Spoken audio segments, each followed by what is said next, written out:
Wilson, I've got one more question for you. Data security. We're always talking compliance. We got to got to be complying with this. Got to comply with that. Can you tell me about a time when you supported an enterprise level customer with their compliance efforts? Oh yeah.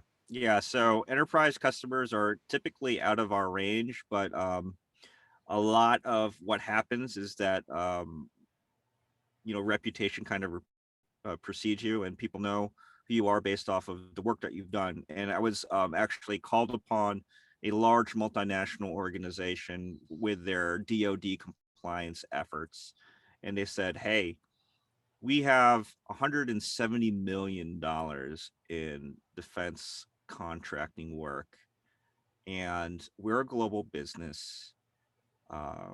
We have a complex IT infrastructure, and we have 4 different business divisions that work independently with each other. How how can we show compliance to this?" And I spent 6 months, 6 months with this client, basically talking to all the stakeholders from 4 different businesses, from their global teams that were in Europe, talking to people in Asia, making sure that I understood how certain software and applications and systems work. And I provided them a plan of saying, okay, based off of reading all of your policies and procedures, this documentation is missing, and this is what you should focus on.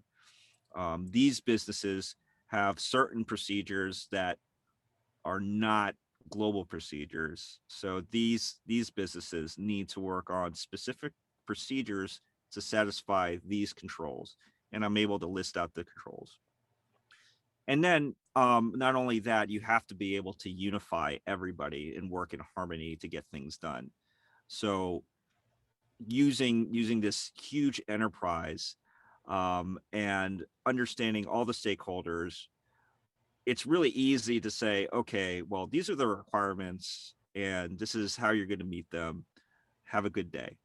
I take it upon myself to coach and completely understand the business operations to say, all right, I'm just going to spoon feed you here. And I know I'm going to tell you that there's a bigger piece coming, but we're not worried about that one yet. We're just going to spoon feed you this piece right now because this is the most important. And that's how I was able to get them on the road to success for their cybersecurity maturity model certification. Awesome. That sounds awesome. Yeah, that had to be a lot of work. I mean, tying that many divisions together and cultures across countries and all that. Piece of Yep. work, brother. Yeah, it was interesting because you're trying to explain the importance of the U.S. government's definition of information that needs to be protected to Right. somebody that's in Europe, right? And you're like, I don't care. You're like, why do I need to care about this? Right? It's like, well, we have to care about this because it's, and then you have to explain the story over and over and over again. It's just like, and this is why I'm going to need you to provide some kind of evidence, or at least, be able to talk to the assessors. So a lot of coaching. And Yeah, then you're people. talking. I mean, Go ahead. my business, when I tried to run it uphill on my business, I mean, it's like those statements where it says, "As this business, you shall da da da da da." And they were like, "Well, we're not doing that." I was like, "Bull stuff, you're not doing that." I was like, "When these people come in and say you shall, whatever comes after those words happens. Period." And if it Yeah. doesn't happen, you don't get your certificate. Mhm. And there's not any argument about, well, I think that's overreach and I think that's not necessary. Doesn't matter. Well, you don't have the contract. That's what I said. I mean, that was the bottom line. They wanted to argue. I was like, do you want the contract or not? Yeah. Mm-hmm. Then you shall A, B, C, and D. Yep. Period. Yep. If you don't A, B, C, and D, if you do A, B, and C and not D, you don't get your certificate. And we have to wait another year for SG6 to get scheduled for our whole team to come back. So we don't get to operate for a year. So now, what do you think about what you shall do? Yeah. And you're talking from maybe a pure, government perspective, right?